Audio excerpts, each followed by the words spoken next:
Hola a todos, bienvenidos a mi canal. Hoy les traigo la vida de Catalina de los Ríos y Lisperguer, más conocida como Tla Quintrala. Ella fue una famosa aristócrata y terrateniente chilena de la época colonial, destacada por su gran belleza y atractivo físico. Sin embargo, según las historias, en realidad fue una mujer muy cruel con sus sirvientes, llegando a asesinar a muchas personas. Sin más demora, disfruten de su biografía. Catalina Ríos Lisperguer nació en octubre de 1604 en la ciudad de Santiago, en Chile, que en ese momento formaba parte de la corona española. Fue hija del noble Gonzalo de los Ríos y Encío y su esposa Catalina Lisperguer y Flores, ambos miembros de la nobleza y de una de las familias más adineradas de Chile. Su padre era descendiente de españoles, mientras que su madre era de ascendencia alemana y una princesa del antiguo imperio inca.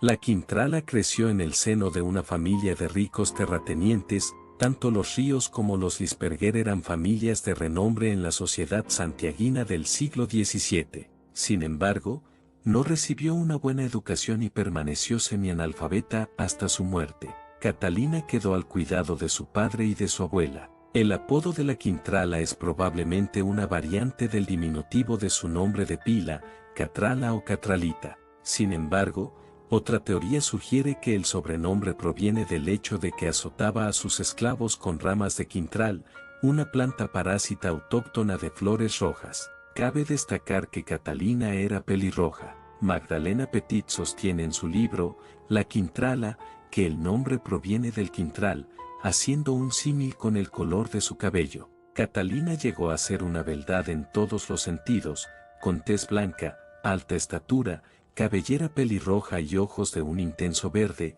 resultado de una combinación genética entre sangre amerindia, española y alemana, que le otorgaron notables atributos físicos que, según las crónicas del obispo Francisco González de Salcedo, la hacían muy atractiva para los hombres. Se dice que una de sus tías la acercó a las prácticas paganas de la hechicería, junto con su abuela Águeda Flores, nieta de Tala Cantailabe, gobernador inca de Talagante. Una de las primeras acusaciones contra ella fue el asesinato de su propio padre, Gonzalo, envenenándolo con una cena que ella misma preparó. Esto ocurrió cuando su padre estaba enfermo en cama en 1622 y ella tenía apenas 18 años. Aunque la hermana de su padre reportó el crimen a las autoridades, nunca fue procesada, ya sea por falta de pruebas o por las influencias de su familia. Hasta hoy no se ha logrado confirmar si Catalina envenenó realmente a su padre. Su abuela Águeda Flores,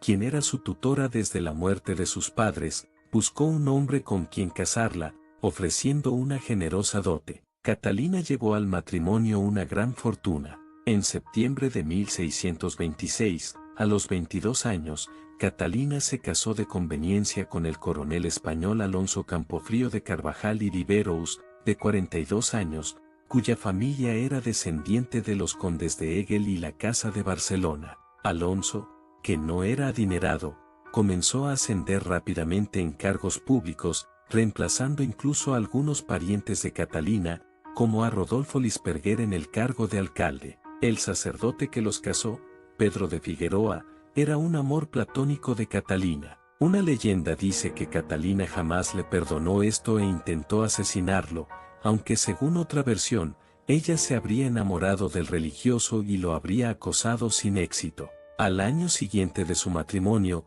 Catalina dio a luz a su único hijo, Gonzalo, quien lamentablemente murió a la edad de 8 o 10 años. También alrededor de 1628, falleció su hermana en el Perú, y Catalina se convirtió en la dueña de gran parte de las tierras que pertenecían a Águeda en Chile.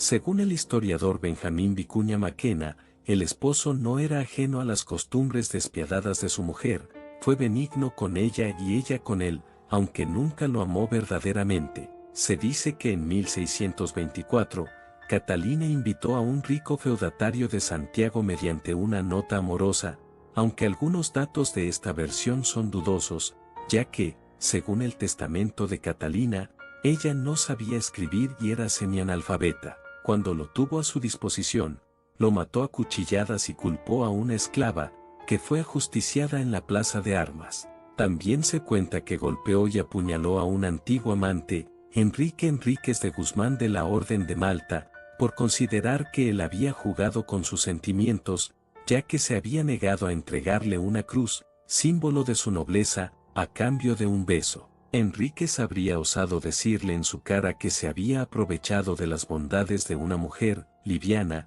refiriéndose a Catalina. Algunas fuentes no verificadas indican que también cercenó la oreja izquierda a Martín de Ensenada y mató a un caballero de Santiago en presencia de otro caballero, luego de una cita amorosa. Catalina se convirtió en terrateniente, ya que heredó de su padre cuantiosas tierras en el valle costero de Lombotoma y la contigua hacienda El Ingenio en la Ligua, a 130 kilómetros de la capital, adquiriendo luego otras propiedades importantes, además de propiedades menores en los suburbios precordilleranos de Santiago. Se estableció en esa hacienda y, rica y ganadera, dirigía personalmente las actividades de sus propiedades, montando a caballo por los valles, ya que le desagradaba la ciudad. También se le asignó una gran casona en la comuna de Graneros, que posteriormente perteneció a Mateo de Toro y Zambrano y que aún existe en estado ruinoso. En el ingenio comenzaron a ocurrir hechos horribles, tanto durante la vida de su esposo como después de su muerte hacia 1650. Un esclavo negro, llamado Ñatucongetón, fue asesinado sin que se conocieran los motivos del macabro homicidio y Catalina lo mantuvo insepulto durante 2 semanas. En 1633, intentó matar a Luis Vázquez, clérigo de la Ligua, quien le reprochó su vida disipada y sus crueldades. Su crueldad llegó a tal extremo que, ese mismo año, sus inquilinos se rebelaron y huyeron hacia los montes y comarcas vecinas. Catalina los hizo traer a la fuerza mediante una provisión de la Real Audiencia. Para esta labor, designó al mayordomo Asensio Erazo, que los capturaba y los llevaba a la hacienda donde Catalina supervisaba el castigo por rebelión, acompañada de su sobrino, Jerónimo de Altamirano, su principal apoyo. A pesar de las continuas denuncias de abusos y crueldades, no recibió castigo alguno, ya que su dinero y sus influencias le permitieron evitar consecuencias, así como su numerosa parentela en cargos importantes. En 1660, la Real Audiencia, ante la cantidad y magnitud de las denuncias, inició una investigación oficial secreta basada en las acusaciones del obispo Francisco Luis de Salcedo, familiar de Luis Vázquez. El encargado de investigar los crímenes de Catalina fue el oide y receptor de cámara, Francisco de Millán. Millán apartó del ingenio a Catalina, su mayordomo y su sobrino para que sus víctimas pudieran denunciar los crímenes cometidos por su patrona. El comisionado de la audiencia encontró suficientes evidencias de las acusaciones y las remitió a la capital. El oide Juan de la Peña Salazar se trasladó a la hacienda en calidad de alguacil, arrestó a la Quintrala y la llevó a Santiago para someterla a juicio. Contra Catalina, ya acusada previamente de parricidio y asesinato, comenzó un proceso por la matanza lenta y cruel de su servidumbre. El juicio avanzó lentamente, pues sus relaciones y su dinero seguían influyendo. El proceso, muy publicitado, no estuvo exento de las influencias de su nombre y sus conexiones familiares, que favorecieron su causa. A pesar de las acusaciones de unos 40 crímenes, el juicio se estancó y Catalina fue liberada. Desde 1637 disfrutó de los repartimientos indígenas de la parte oriental cordillerana de Codegua, que habían pertenecido a una congregación de jesuitas. En 1654, Catalina quedó viuda, retomando el control total sobre las tierras y negocios que compartía con su esposo Alonso Campofrío. En enero de 1662, se inició un nuevo juicio en su contra por diversos abusos y crímenes cometidos contra sus esclavos. Ese mismo año falleció Jerónimo de Altamirano, su sobrino, y Catalina enfermó. A partir dijiste, terminalo. ChatGPT dijo. ChatGPT, de entonces, su salud se deterioró gradualmente hasta su muerte en 1665. Murió sin dejar descendencia el 15 de enero de 1665, a la edad de 61 años. Temida y mitificada en vida, murió sola y despreciada en su propiedad santiaguina contigua al templo de San Agustín. Su funeral fue fastuoso y fue sepultada vistiendo el hábito de San Agustín, como era su voluntad y tradición de la familia Lisperguer, en el templo de San Agustín.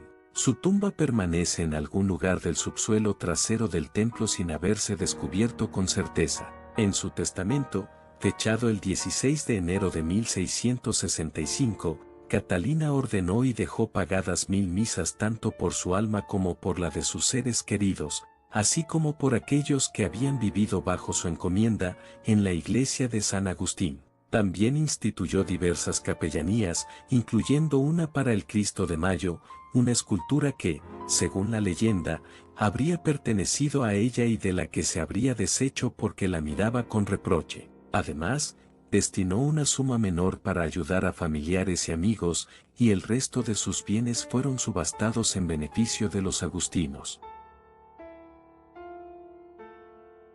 Y así concluye la biografía de Catalina Ríos y Lisperguer, más conocida como la Quintrala. Ella es una de las figuras más célebres de Chile, aunque lamentablemente no sabemos con certeza cuántas personas mató realmente, como en el caso de su padre. Aunque su crueldad no puede negarse, es importante recordar que, aunque sus acciones fueron extremas, en su época el maltrato hacia los esclavos era lamentablemente común. Catalina es también objeto de numerosas leyendas, como la supuesta venta de su alma al diablo, aunque eso parece más un mito que un hecho real. Hoy en día, Catalina sigue siendo un personaje prominente en la historia de Chile.